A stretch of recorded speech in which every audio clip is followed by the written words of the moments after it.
El Código Da Vinci, por Dan Brown. Capítulo 97.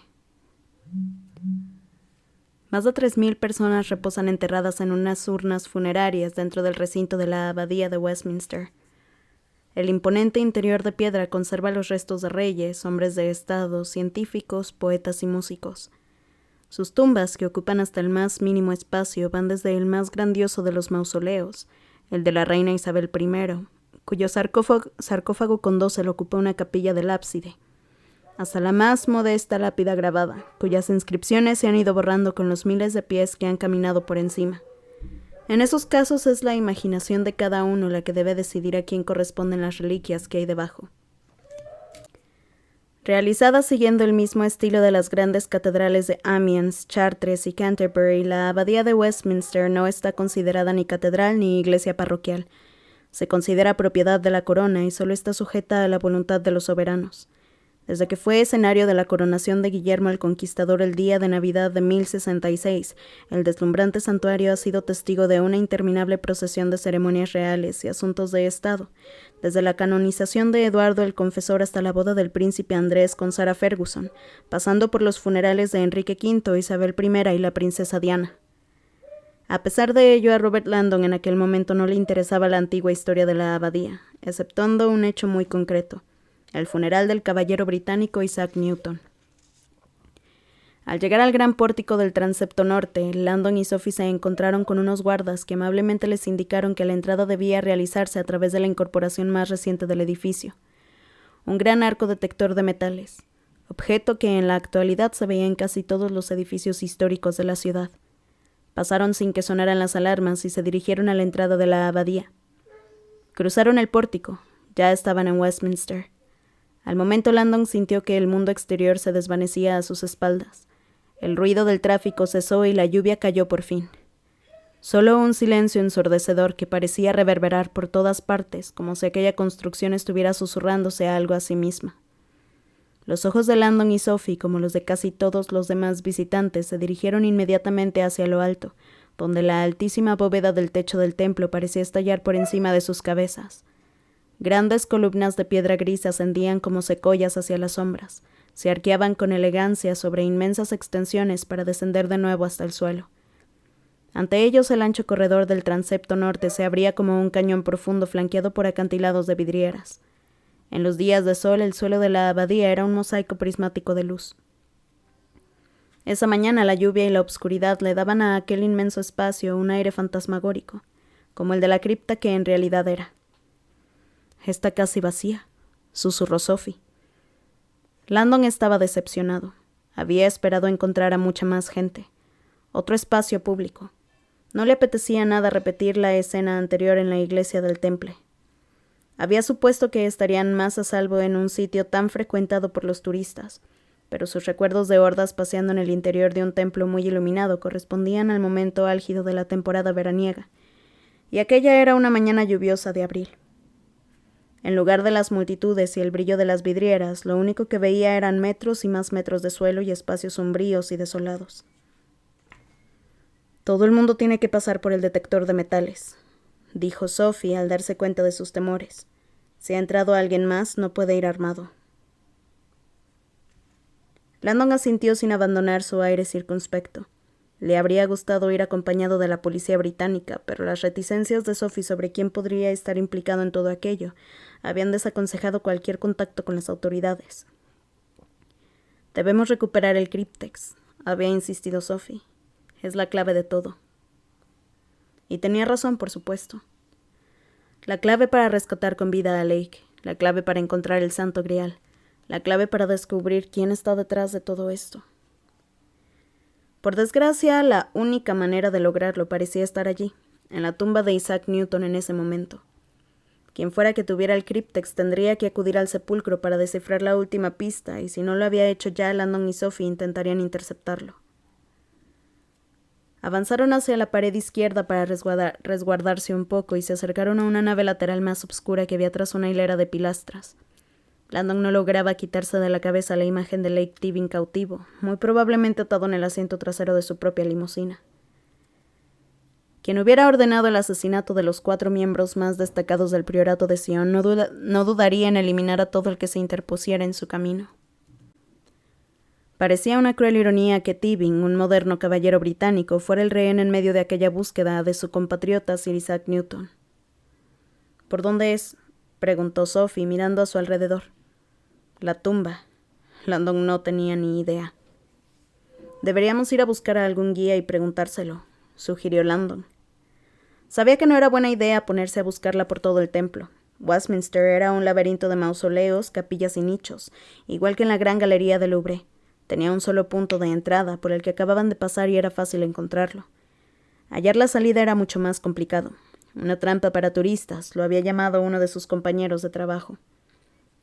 Siguiendo la tradición arquitectónica, la abadía tenía la forma de un enorme crucifijo, pero a diferencia de muchas otras iglesias, la entrada estaba en un lateral y no se hacía como de costumbre a través de un nártex abierto al fondo de la nave. Es más, la abadía contaba con una serie de claustros contiguos. Un paso en falso a través de la puerta que no era y el visitante podía perderse en una sucesión de pasajes exteriores rodeados de altos muros. Los guías llevan un uniforme rojo, le dijo Landon acercándose al centro de la iglesia. Miró al otro lado del altar dorado y se fijó en el extremo opuesto del transepto sur. Había varias personas agachadas en el suelo. Aquella manera de gatear era habitual en los peregrinos que visitaban el rincón de los poetas, aunque su postura era mucho menos santa de lo que pudiera parecer. Los turistas calcan las inscripciones de las lápidas. Pues yo no veo a ningún guía, respondió Sophie. ¿Y si intentamos encontrar la tumba solos? Sin decir nada, Landon la llevó hasta el centro del templo y le señaló a la derecha. Sophie ahogó un grito de asombro al ver la longitud de la nave central, la magnitud real del edificio que ahora se abría ante su vista. No, claro, mejor buscamos a un guía. En aquel preciso instante, a unos 90 metros de distancia, dentro de la misma nave, la imponente tumba de Sir Isaac Newton tenía un visitante solitario. El maestro llevaba 10 minutos estudiando con detalle el sepulcro. Se componía de un inmenso sarcófago de mármol negro sobre el que reposaba la escultura reclinada de Sir Isaac Newton, que lo representaba ataviado con ropas clásicas, apoyado con orgullo sobre una pila constituida por algunos de sus libros: Divinidad, Cronología óptica y Filosofía naturalis principia mathematica. A sus pies había 2 angelotes que sostenían un pergamino. Tras el cuerpo yaciente de Newton se alzaba una austera pirámide. Aunque en sí misma parecía una rareza, lo que más intrigaba al maestro era la enorme figura que surgía hacia la mitad de aquella estructura. Un orbe. El maestro pensó en el críptico acertijo de Saunier. El gran orbe que sobresalía de la pirámide estaba labrado con bajorrelieves que representaban todo tipo de cuerpos celestes, constelaciones, signos del zodiaco, cometas, estrellas y planetas. Por encima la imagen de la diosa de la astronomía bajo un campo de estrellas. Incontables orbes. El maestro había creído que una vez encontrara la tumba, dar con el orbe que faltaba sería sencillo, pero ahora ya no estaba tan seguro. Tenía delante el complicado mapa de los cielos. ¿Acaso faltaba algún planeta? ¿Se había omitido algún astro de alguna constelación? No tenía ni idea. A pesar de ello, el maestro no podía evitar la sospecha de que la solución sería limpia y sencilla. Enterrado por el Papa reposa un caballero. ¿Qué orbe estoy buscando? En ningún sitio estaba escrito que para encontrar el Santo Grial hiciera falta tener un conocimiento profundo de astrofísica, ¿no?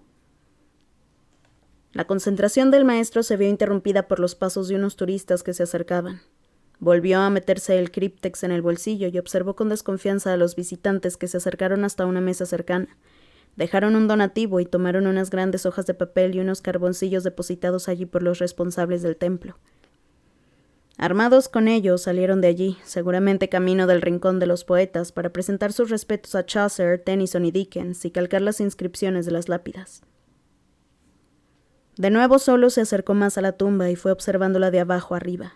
Empezó por las garras que sostenían el sarcófago, ascendió hasta llegar a Newton, se fijó en los libros científicos, pasó la vista sobre los ángeles que sostenían el pergamino matemático, se fijó en la pirámide y en el gigantesco orbe con sus constelaciones y finalmente en el dosel cuajado de estrellas.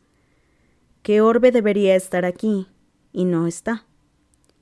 Tocó el críptex que tenía en el bolsillo como si de alguna manera aquel trozo de mármol trabajado por Saunier pudiera darle la respuesta. Solo 5 letras me separan del grial. Se acercó al rincón de la celosía del coro y respiró hondo. Miró en dirección al altar, al fondo de la nave. Bajó la vista y se encontró con una guía vestida con su uniforme rojo a la que llamaban 2 individuos que le resultaban muy familiares: Landon y Nouveau. Sin perder la calma retrocedió 2 pasos. ¡Qué rápido llegaron! Había supuesto que acabarían descifrando el significado del poema y acudirían a la tumba de Newton, pero lo habían logrado antes de lo que él había imaginado. Volvió a tomar aire y sopesó sus opciones. Ya estaba acostumbrado a enfrentarse a aquel tipo de sorpresas. Y después de todo, el críptex lo tengo yo. Se metió la mano en el bolsillo y acarició el otro objeto que le daba confianza: el revólver. Como era de prever, el detector de metales de la abadía había sonado cuando pasó con el arma escondida. Y como era de prever también, los guardas lo habían dejado pasar al momento cuando les mostró sus credenciales. Aquello solía inspirar en los demás el debido respeto. Aunque en un principio había esperado poder resolver solo el enigma del críptex para evitar complicaciones mayores, ahora se daba cuenta de que en realidad la aparición de Landon y Nouveau le favorecía. Teniendo en cuenta la poca suerte que estaba teniendo con la referencia al orbe, no le vendría mal valerse de sus conocimientos. Después de todo, si Landon había descifrado el poema y había llegado hasta la tumba, era razonable suponer que también pudiera saber algo sobre el orbe. Y si llegaba a descubrir la contraseña, sería cuestión entonces de ejercer la presión adecuada. Aquí no, claro, en algún lugar más discreto. Al maestro le vino a la mente el pequeño cartel que había visto al entrar en la abadía, y supo cuál era el sitio ideal para atraerlos. Lo único que quedaba por resolver era qué usar a modo de señuelo.